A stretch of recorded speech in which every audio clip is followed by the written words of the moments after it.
de todos nós e que tem os seus ouvidos atentos às orações daqueles que o buscam com sinceridade.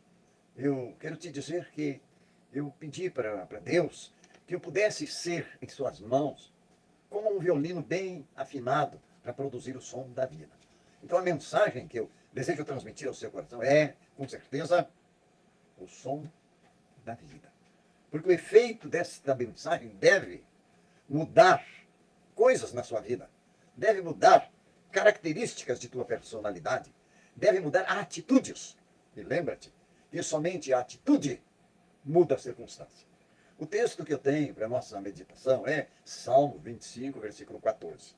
O texto diz assim, que o segredo do Senhor é para aqueles que o temem, e ele lhes fará saber o seu conserto. O que indica que Deus não deixa de revelar segredos para quem o busca com inteiro coração. E de quando em quando se nos apresenta circunstâncias em que precisamos tomar uma atitude. São problemas inesperados. Eu fico imaginando, por exemplo, Davi. Ele apenas foi levar algum tipo de lanche para os seus irmãos que estavam na frente da batalha contra os filisteus, para o rei, para os generais. Ele não tinha idade militar. Mas ouviu palavrões que ofendiam o Deus vivo, o Deus de Israel. O Espírito do Senhor o tornou sensível a isto. E Davi, então, cheio de zelo, ele disse, não ficará impune este iníquo que afronta o Deus vivo, o Deus de Israel. A atitude de Davi foi tomada pelo zelo ao seu Deus, pelo nome do seu Deus. E o texto está dizendo que Deus tem segredos. O segredo do Senhor é. Não está escrito que o segredo do Senhor foi lá no passado. Não está escrito que o segredo do Senhor será no futuro. Está escrito que o Senhor revela segredos no presente. O problema é saber o que é que nós vamos fazer quando Deus nos revela os segredos. Eu quero mostrar para vocês coisas importantes e, tomando posse destas revelações, você vai ter coragem de tomar outras atitudes no zelo de Deus. Então, a primeira coisa, preste atenção, que o Senhor revela segredos que nos tornará vitoriosos. Deus não tem a revelação de um segredo para que sejamos derrotados. Não! A revelação de um segredo de Deus, conforme as circunstâncias. Eu tenho lembrança, quando iniciei o meu ministério, eu dirigi uma congregação na cidade de Curitiba, na rua Rio de Janeiro, e eu era neófito. Eu estava iniciando o ministério, eu não tinha experiências ainda. Eu estava adquirindo experiências. E enquanto eu pregava com fervor a palavra, esse fervor de novo crente, que eu não perdi até hoje, graças a Deus, são 64 anos de ministério. Enquanto eu pregava esta palavra, de repente me vi envolvido numa situação inesperada. Estava presente um senhor de mais ou menos 2 metros de altura, possante, forte, e ele ficou possesso de demônio enquanto eu pregava. E eu percebi que ele estava possesso de demônio enquanto eu pregava. Eu não pude deixar do jeito que está para ver como é que ia ficar. Nunca me serviu essa filosofia. Eu senti que era a minha obrigação tomar uma atitude para calar a boca daquele demônio que blasfemava o nome de Deus enquanto eu pregava. Mas, como eu disse, eu não tinha experiências. Então eu parei de pregar. Olhei firmemente aquele homem possesso de demônio e disse com autoridade, o Senhor que te repreenda, Satanás, demônio, eu te ordeno em nome de Jesus, sai! E falei com autoridade. Só que, assim que proferi estas palavras, o endemoniado bateu o pé no chão com força e respondeu, não saio. Eu disse, opa, é uma experiência nova, eu não estava acostumado com isso. Me aproximei um pouco mais e disse, eu estou te ordenando, demônio, você tem que sair, é a palavra de Deus que diz que você tem que sair, em nome de Jesus, sai. Não sai, não sai. Imagine a minha situação, a congregação estava repleta, umas 50 pessoas numa pequena sala. Me aproximei mais, olhei firmemente e disse, em nome de Jesus, eu te ordeno, sai, sai, sai. E o demônio então falou, não sai, não sai, não sai. E daí? Imagine a minha situação, um pregador neófito, inexperiente, era um gigante que estava diante de mim. E agora? Olha, é isso que eu quero passar para você. Quando, em momentos como este, quando diante de nós somos afrontados pela nossa fé, por um gigante, por Satanás, por demônios, e de repente não soubermos o que fazer, a nossa posição será uma incômoda e indesejada posição de derrota. Bem, eu estava nessa situação. Então eu me lembrei rapidamente que quando eu era criança e chovia, nós nos parávamos à beira do telhado e abríamos a nossa boca, eu e meus irmãos, e deixava a chuva cair na boca. E eu comparei isso com: abre bem a tua boca e te ensinarei o que has de falar. Abre a tua boca e eu te encherei água da vida.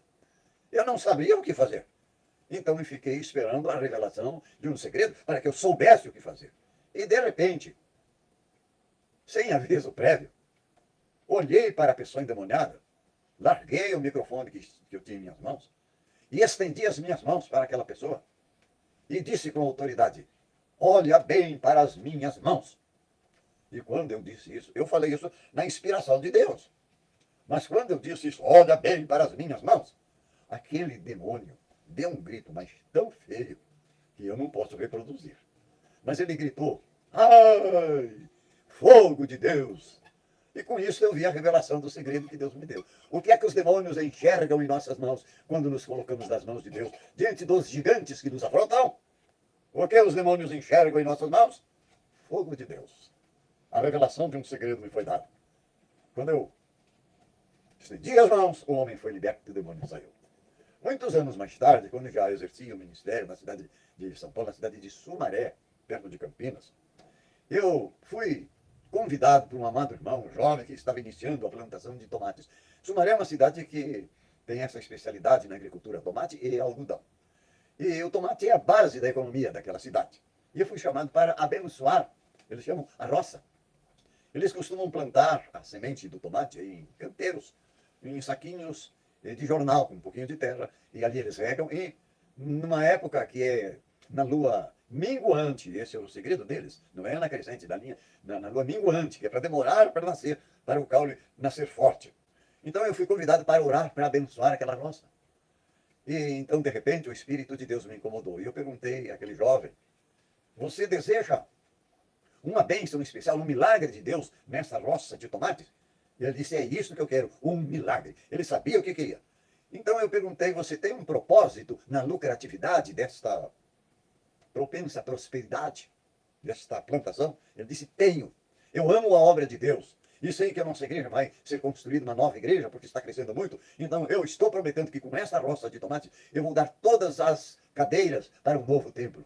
Puxa, que ousadia.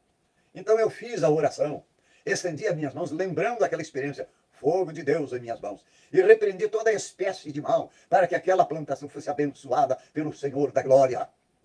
Depois da oração, eu peguei terra e joguei para o ar, e o vento levava para os campos onde seria plantado aqueles tomates. Resultado: o resultado desta plantação, desta colheita, ficou registrado na história da cidade de Sumaré, estado de São Paulo. Porque em São Paulo, nas regiões onde se planta o tomate, são 2 colheitas por ano. Enquanto estão colhendo uma, já estão plantando num outro terreno a outra plantação. Mas esta plantação foi tão abençoada que foi escolhida pela cooperativa da cidade para fazer semente. Tal o tamanho e a qualidade dos tomates que foram colhidos. Ele cumpriu o voto que fez. Então, quando temos consciência que esse segredo que Deus nos revelou, segredo que põe em fuga os demônios que querem nos perturbar, que querem trazer morte e destruição, quando estendemos as nossas mãos para abençoar alguém, ou uma empresa, ou uma agricultura, seja lá o que for, fogo de Deus temos em nossas mãos. E o fogo de Deus destrói qualquer coisa ruim. E isso indica que o campo será fértil para que cada pessoa seja abençoada. Mas é preciso ter um propósito definido. Porque o Senhor não dá o seu espírito por medida, Ele não dá só por dar. Ele não te fará prosperar só para que você prospere. Você tem que ter propósitos com Deus, para que sejas um instrumento, e o Senhor então te fará prosperar em tudo quanto fizeres. É uma solene promessa de um Deus que não mente, que não falha, que não nos dá uma promessa falsa.